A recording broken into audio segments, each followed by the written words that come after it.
qytetarët të lagjes Gardavina, të nderuar bashkëqytetarë të Tetovës, të nderuar përfaqësues të organizatës Eko Guerilla, të nderuar përkrahës të kësaj iniciative, ju falemderit të gjithëve për pjesëmarrjen dhe mbështetjen në këtë protestë. Me qëra sot bashkërisht shprehim shqetësimin e kahmoqëm që na preokupon vite me radhë. Në të vërtet, ka kohë që kemi tërhequr vërejtjen, kemi dërguar letra, kemi bërë kërkesa luqe dhe kemi pritur që komuna e Tetovës dhe kryetarja Teuta Arifi të ndërgjetësohet dhe të kuptoj se sa vështirë dhe sa rrezik është të jetosh me deponin para hundëve, apo siç ajo preferon ta quaj qendra e përkohshme e grumbullimit dhe shkarkimit të mbeturinave të qytetit. Por pritja dhe shpresa jonë ka rezultuar se është e kot fare.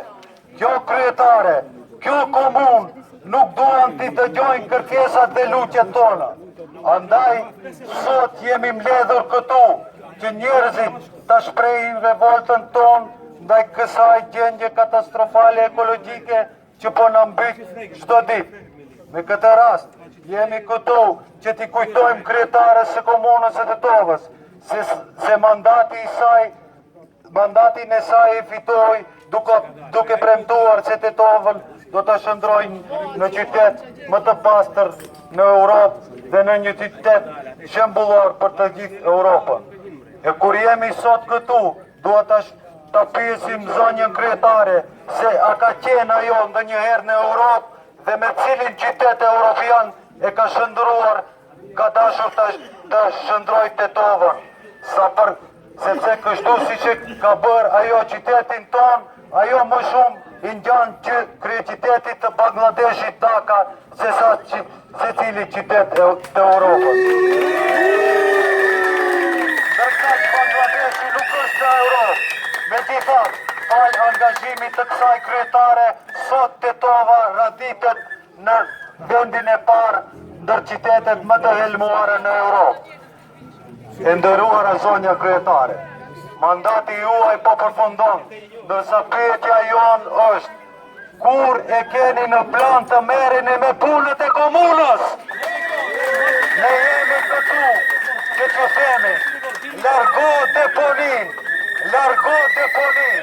e jo të dislokosh, prit e ne të qosh në fund tjetër, po ta largosh, ose largohuni dhe ju.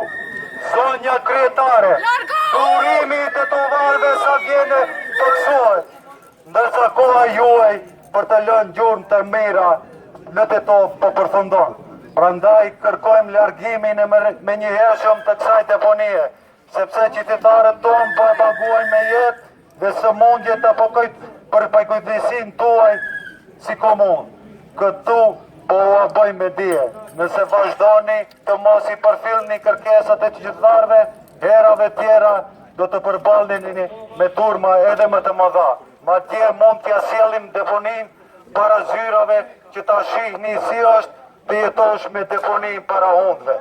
E në fund, edhe një herë ju përsërisim, largo deponin nga qyteti ose largohu dhe ti. Largohu!